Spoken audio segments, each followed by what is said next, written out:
अस्सलाम वालेकुम वरहमतुल्लाहि वबरकातुहू। हमारा जो 9वां सबक है ख़ुतूत, इसके अंदर हमने देखा था कि हबीबुर रहमान सिद्दीकी ने अपने बेटे को एक पहला ख़त लिखा था। उसके अंदर उन्होंने कुछ बातें की थी, किसी को पैसा देने के लिए उन्होंने कहा था, उसका नाम नहीं लिखा था और बहुत सारी बातें हुई थी। अब उन्होंने दूसरा ख़त भी अपने बेटे के नाम में लिखा है और इस बेटे के नाम जो ख़त लिखा था उसमें उन्होंने क्या फ़रमाया है देख लेते हैं हम लोग, है ना। अब ये तारीख़ देखिएगा। सबसे पहले उन्होंने बेटे का नाम ख़त तो ऐसे ये उन्वान लिखा हुआ है, लेकिन जो असल है वो क्या है, ख़त है। ख़त उन्होंने असल जो ख़त लिखा था उसमें देखो उन्होंने पहला दिन लिखा। दिन कौन सा है? शंबा। शंबा यानी शनिचर का दिन। मैंने आप लोगों को बताया था शंबा यानी क्या, शनिचर का दिन। शंबा यानी क्या, शनिचर का दिन। और तारीख़ थी 24 अप्रैल 1965, है ना। शनिचर का दिन शंबा, एक शंबा, दो शंबा, छः शंबा, चार शंबा, पंज शंबा और फिर जुमा का दिन। बहरहाल स्टार्ट करते हैं, शुरू करेंगे हम लोग। तारीख़ इस्लाम पर सैयद अमीर अली की किताब द हिस्ट्री ऑफ सारासेंस, है ना। ये इन्होंने कैसे निकलना शुरू किया है कि तारीख़ इस्लाम पर सैयद अमीर अली की किताब, है ना। ये किताब का नाम है हिस्ट्री ऑफ द सारासेंस। बेहतरीन है, बहुत मतवाज़िन तारीख़ है। अब ये देखो, आप लोग ध्यान दोगे यहाँ पे, तो बेटे का नाम जो उन्होंने ख़त लिखा था, तो ख़त के अंदर उन्होंने अपने बेटे को किसी और दूसरी बात नहीं कर रहे, बल्कि वो भी वहाँ पे किताब पढ़ने की बात कर रहे हैं, है ना। किताब के बारे में गुफ्तगू कर रहे हैं। बहुत मतवाज़िन तारीख़ है, बहुत मतवाज़िन तारीख़ है, यानी बैलेंस है ना, है ना। यानी किसी को गिराया नहीं गया है, किसी को छाला नहीं गया है, बल्कि तमाम पहलुओं को क्या किया गया है, मतवाज़ुन, बिल्कुल बैलेंस रख के लिखा गया है। किसी ग्रोह या किसी शख्स का प्रोपेगेंडा नहीं। देखिए यहाँ पे ध्यान दीजिए आप।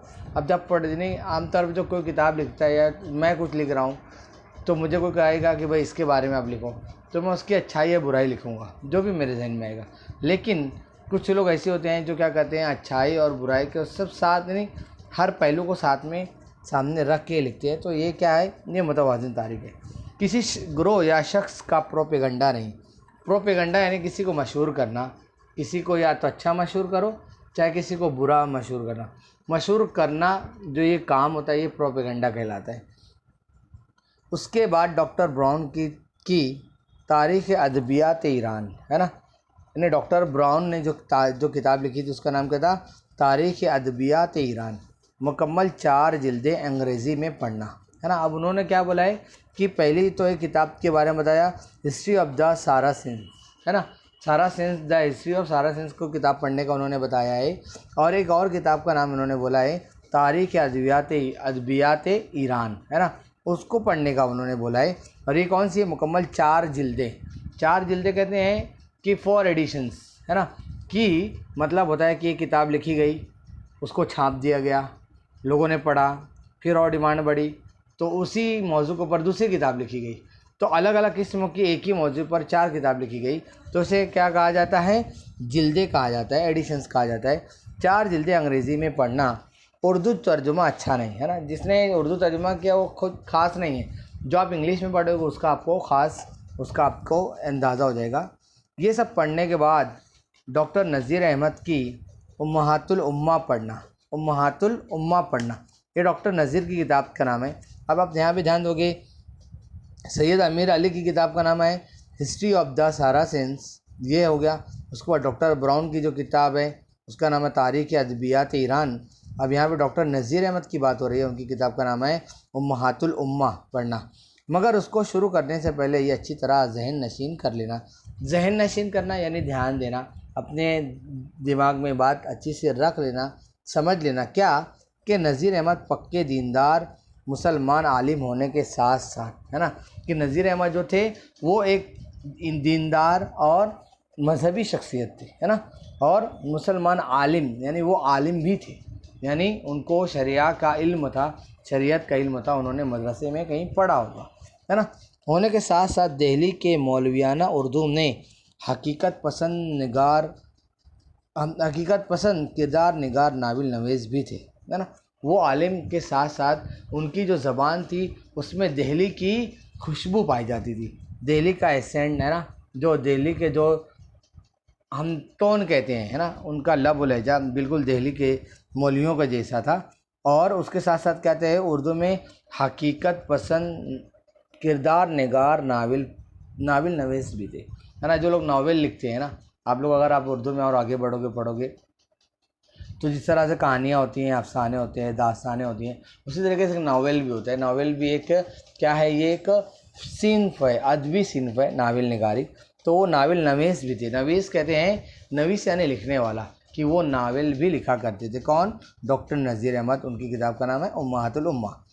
आगे ये किताब मेरे पास है ना, कि उनकी जो किताब है कौन सी, उम्महातुल उम्मा, ये किताब मेरे पास है। नूरानी सल्लमहा को पढ़वाई कि ये किताब पढ़ो, वो बेचारे गुमसुम होकर रह गई, है ना। कि मैंने अपनी जो बेटी है ना, ये नूरानी, ये बेटी का नाम है, सल्लमहा, है ना, ये लड़कियों के लिए, सल्लमहू लड़के के लिए इस्तेमाल होता है और सल्लमहा लड़की के लिए इस्तेमाल होता है, यानी उनके ऊपर सलामती हो, उनके ऊपर सलामत रहे या सलामती हो। हाँ, आगे वो बेचारी गुमसुम होकर गई, यानी मैंने उनको उम्महातुल उम्मा की किताब पढ़ाई मैंने अपनी बेटी को, तो वो बेटी कैसी हो गई, वो गुमसुम हो गई। यानी इतनी अच्छी जो भी तारीख़, जो भी उस किताब के अंदर लिखा गया होगा, उसको देखकर उनकी बेटी गुमसुम हो गई, है ना। आगे नेक्स्ट पैराग्राफ, तुमने जो लिखा है, क्या लिखा है, हिजरत के बाद 40 साल के अंदर ही अंदर, है ना। हिजरत के बाद, यानी हिजरत आप लोग को पता रहना चाहिए कि ये हिजरत का ताल्लुक़ किससे है, ये नबी करीम सल्लल्लाहु अलैहि वसल्लम और सहाबा किराम के ताल्लुक़ से है। कि जब कुफ़ार मक्का और मुशरिकीन मक्का ने जब आप सल्लल्लाहु ताला अलैहि वसल्लम को बहुत ज़्यादा परेशान किया और उनको वहाँ पे मक्का में उन्होंने रहने नहीं दिया, तो उन्होंने क्या किया, एक खैर के जज्बे के साथ उन्होंने क्या किया, मक्का को छोड़कर वो कहाँ पर चले गए, मदीना चले गए। ये एक जगह से दूसरी जगह चले जाना, ये हिजरत कहलाती है। तो हिजरत के बाद 40 साल के अंदर ही अंदर, है ना। क्या लिखा है यहाँ, देखो यहाँ कॉस में लिखा है, अंदर ही अंदर का मतलब क्या है, यहाँ ही गैर फसी है ना, यानी ही के बारे में उन्होंने बताया, गैर फसी है, रोज़मर्रा है, सिर्फ अंदर ही अंदर या अंदर अंदर, है ना, रोज़मर्रा यानी अंदर ही अंदर, यानी कि इस 40 साल के दौरान में ही, इसका मतलब है क्या क्या फितने खड़े हो गए थे, क्या क्या फितने खड़े हो गए थे, है ना। कि 40 साल की हिजरत, यानी आप सल्लल्लाहु अलैहि वसल्लम की हिजरत के बाद 40 साल के बाद ही, यानी कैसे कैसे यानी प्रॉब्लम्स यानी क्रिएट हुए, कैसे कैसे परेशानियाँ यानी वजूद में आती गई, उसके बारे में लिखा हुआ है। और आगे उन्होंने क्या लिखा है, इस्लामी तारीख़ के हर अक़ीदतमंद मुसलमान को ये शुबहात पैदा हो जाते हैं, है ना। इस्लामी तारीख़ के हर अक़ीदतमंद कहते हैं कि जो शख्स किसी से अक़ीदत रखता है, मोहब्बत रखता है, एक मिलान किसी शख्स की तरफ होता है, ये अक़ीदतमंदी कहलाती है। आगे हर अक़ीदत मुसलमान को शुबहात पैदा हो जाते हैं, है ना, कि हर मुसलमान के अंदर ये शुबा पैदा हो जाता है कि हिजरत के 40 साल के बाद ही, 40 साल के अंदर ही अंदर, यानी इस 40 साल के दौरानिए में बड़ी बड़ी बातें वक़ूफ़ पज़ीर हुई। तो लोगों, जितने भी मुसलमान जो इस्लाम से और जो शरीयत से था, जो जिनका वालहाना अक़ीदतमंदी है, कि उनके अंदर भी शुबहात, शकूक पैदा हो जाते हैं। आगे खैर, मिजाज मरहूम ने कहा है, क्या कहा है, अहले सैफ़ उठते रहे, अहले किताब आते रहे, है ना। अहले सैफ़, सैफ़ कहते हैं तलवार को, सैफ़ कहते हैं तलवार को, अहले सैफ़, है ना, कि जो सैफ़ यानी कौन, जो लोग तलवार वाले उठते चले गए, है ना। कि उस वक्त तो क्या था कि जो लोग लड़ने वाले थे आप सल्लल्लाहु अलैहि वसल्लम के ज़माने में, कि जुरातमंद, है ना, गैरतमंद, है ना, ऐसे लोग थे, अहले सैफ़ थे, उठते रहे, अहले किताब आते रहे, है ना। आगे लिखा है डैश डैश की, देखो आप निशाने देख सकते हैं ना, सिफर सिफर, आगे लिखा है अलिफ लाम खा, है ना, अलिफ लाम खा, है ना, इला आखिरी, ये क्या है, इला आखिरी का शॉर्ट फॉर्म है अलिफ लाम खा, है ना, आप देख सकते हैं यहाँ पर, है ना, अलिफ लाम खा। तो ये अरबी में इसे कहा जाते हैं कि आखिर तक, यानी उन्होंने वहाँ से जो एक जुमला शुरू किया था। और आगे देखो आप यहाँ पे डैश डैश की निशानी आपको दिख रही है, सिफर सिफर की निशानी है, यानी एक पूरा जुमला है ना, जो भी आगे जुमला होगा।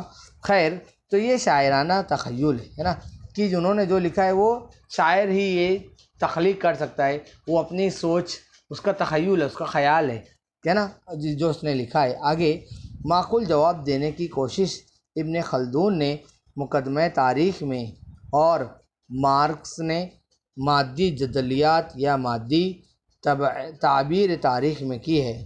खुदा तौफ़ीक़ दे तो ये पूरा निसाब पढ़ो, मगर तुमने फ़न शेर में क्या पूरा पढ़ डाला जो तारीख़ पढ़ोगे, है ना।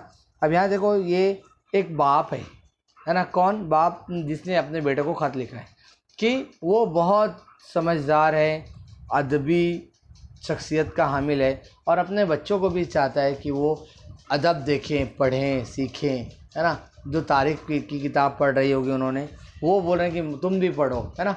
और ये सारी बातें करने के बाद इन्हें उसके ऊपर बहस कर रहे हैं कि किसने कौन सी तारीख़ लिखी, है ना, कि इब्न खल्दून ने क्या लिखा, मार्क्स, है ना, कार्ल मार्क्स ने क्या लिखा, उसके ऊपर वो बहस कर रहे हैं। और आखिर में देखो क्या कहते हैं, खुदा तौफ़ीक़ दे तो ये खुदा तौफ़ीक़ दे तो ये पूरा निसाब पढ़ो, है ना, कि अगर अल्लाह ताला ने तुमको तौफ़ीक़ दे दी, जिन किताबों का मैंने ज़िक्र किया है तुम उसको पढ़ो, है ना, मगर तुमने फ़न शेर में क्या पूरा पढ़ डाला जो तारीख़ पढ़ोगे, है ना। अब वो इतना बोलने के बाद ये भी बोल रहे हैं कि तुम शेर शायरी में भी कहाँ भी बहुत आगे हो जो तुम तारीख़ पढ़ोगे, यानी नसीहत भी करें पढ़ने के, फिर बोल रहे तुम क्या पढ़ोगे, है ना। बहरहाल ये बड़े बुज़ुर्गों की बातें होती हैं, वो इस तरह से मोहब्बत से अपने बेटे और बेटियों से इस किस्म की बेतकल्लुफ़ी का इजहार करते हैं। बहरहाल आगे बढ़ेंगे हम लोग। अब आगे उन्होंने क्या लिखा है देखते हैं। कुर्रा सल्लमहा आ गई, है ना, ये बेटे का नाम है कुर्रा, है ना, हो सकता है नाम कुर्रतुल ऐन होएगा, है ना। अब यहाँ पे देखो ऊपर हमने पढ़ा था नूरानी, ये भी एक बेटे का नाम है ना, क्योंकि हमने पहले जो उसमें पढ़ा था, पहले जो इन्होंने लिखा था पहले ख़त के अंदर कि कुर्रा सल्लमा आने वाली है, सल्लमहा यानी कौन, इनकी बेटी आ गई है ना। यहाँ पे उन्होंने अब इस ख़त में बताया कि आ गई है ना, मेरे लिए बड़ा लुत्फ़ तोहफ़ा भेजा है। और उन्होंने एक अच्छा सा तोहफ़ा भेजा, राइटिंग पैड है, क्या है, राइटिंग पैड, जिसके ऊपर कागज़ और पेपर वगैरह रख के अच्छी से आराम से बैठ के लिखा जाता है, राइटिंग पैड है, कागज़ पर दर्ज है ना। जो कागज़ उसके ऊपर क्या लिखा है, जी गम से निडाल हो न जाए यारब, फिर जीस्त वबाल हो न जाए यारब, सागर में नज़र आने लगी एक सूरत, पीना भी महाल हो न जाए यारब, है ना। उन्होंने उनको, जो उनकी बेटी ने जो एक ख़त, जो लेटर पैड है, वो उनको गिफ्ट दिया है, तोहफ़ा दिया है, तो उसके कागज़ के ऊपर ये अशार लिखे हुए हैं। बहरहाल लाजवाब रुबाई, है ना, वो जो अशार लिखे हैं उसके ऊपर बात हो रही है कि लाजवाब रुबाई है ना। रुबाई क्या है, यानी एक वो अशार जिनका बंद 4 लाइन का होता है ना, उससे कहते हैं रुबाई, है ना। लाजवाब रुबाई है। उर्दू फ़ारसी में ये मज़मून कहीं नज़र नहीं आया। ये है हकीकत पसंदाना मज़मून आफरीनी, है ना, कि ये हकीकत पसंदी के ऊपर क्या है, लिखी गई रुबाई है, जिस शायर ने बिल्कुल हकीकत के साथ लिखा है। बहरहाल आगे क्या लिखा है, तुम उन्हें मुफस्सल ख़त लिखो, इस रुबाई की दाद दो, है ना। ये रुबाई जो इन्होंने, अब देखो इनको बेटी ने तोहफ़ा दिया है ना, इनकी बेटी ने इनको तोहफ़ा दिया है। अभी अपने बेटों को कह रहे हैं कि देखो कितना अच्छा इन्होंने रुबाई कही है, 4 लाइन के अशार जो इन्होंने कहे हैं, तो ये अपने बेटे को कह रहे हैं कि तुम किसको, कुर्रा जो है ना, कुर्रतुल ऐन है, उसको तुम ख़त लिखो और दाद देना, बोलना कि यार कितना ज़बरदस्त तुमने वो रुबाई अब्बू को जो अपने ख़त, जो लेटर पैड दिया था, जो राइटिंग पैड था उसको दिया था, उसके ऊपर जो लिखा था, उसकी इन रुबाई की दाद देना अपनी बहन को। आगे अभी तुम्हारे लिए और महीने 1.5 महीने का इंतज़ार देखना है ना। और आगे बोलते हैं अपने बेटे को कह रहे हैं कि तुम्हें 1-1.5 महीना और इंतज़ार करना है। खैर यूँ ही सही, जब तुम आने को होगे तो लिखूँगा, है ना। अब अपने बेटे को कह रहे हैं कि अगर तुमको वक्त मिलेगा, जब आने वाले रहोगे, तो मैं तुमको और एक ख़त लिख दूँगा। क्यों लिखूँगा कि क्या है कि मेरे वास्ते क्या क्या लाओ, है ना, क्या क्या मैं मंगाना चाहता हूँ, मैं तब बोलूँगा, अभी नहीं बोलूँगा। क्यों नहीं बोलूँगा, अभी लिखा तो तुम भूल जाओगे, है ना। अगर इन्होंने अपने बेटे को कह रहे हैं कि अगर मैंने अभी लिख दिया तो तुम क्या हो जाओगे, भूल जाओगे। बहरहाल ये क्या है, ख़त्म यहाँ पर ख़त्म हुआ।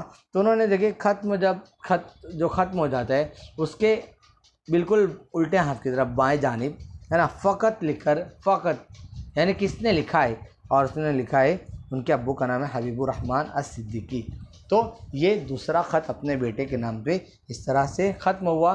शुरू हुआ था दिन के नाम से, दिन के बाद तारीख़, तारीख़ के बाद साल, सन, है ना। यहाँ पे हमने दूसरा जो ख़त देखा है ये कौन से दिन का लिखा हुआ है, ये है शनिचर के दिन, है ना, चंबा के दिन का, और 24 तारीख है, और साल है 1965, है ना। और इसको लिखा किसने, जो लिखता है वो आखिर में अपना क्या करता है, अपना नाम लिखता है ना। तो ये उम्मीद है कि ये दूसरा ख़त जो इन्होंने अपने बेटे को लिखा था, इसमें उन्होंने दो तीन बातें इन्होंने तलकीन की है। पहली बात, उन्होंने 2 किताबों का ज़िक्र किया है, 2-3 किताबों का ज़िक्र किया है, किसने लिखा, कौन सी लिखी, और उसमें तारीख़ है, फ़लसफ़ा है, और इस तरह से बाप और बेटे के बीच में जो रिश्ता बताया जा रहा है कि एक बाप होता है वो किस तरह से अपने बेटे को समझाता है और किस तरह से उससे बातें करता है। तो हमने इस ख़त में बआसानी देख लिया है। अब अपना बहुत बहुत ख्याल रखिएगा, इसे समझिएगा, पढ़िएगा। इंशाअल्लाह आने वाले वक्तों में मैं तीसरा ख़त जो इन्होंने लिखा है वो आप लोगों को जल्दी ही अपलोड कर दूँगा। अपना ख्याल रखिएगा। अस्सलाम वालेकुम वरहमतुल्लाहि वबरकातुहू। जज़ाकल्लाहु खैर इस वीडियो को देखने के लिए।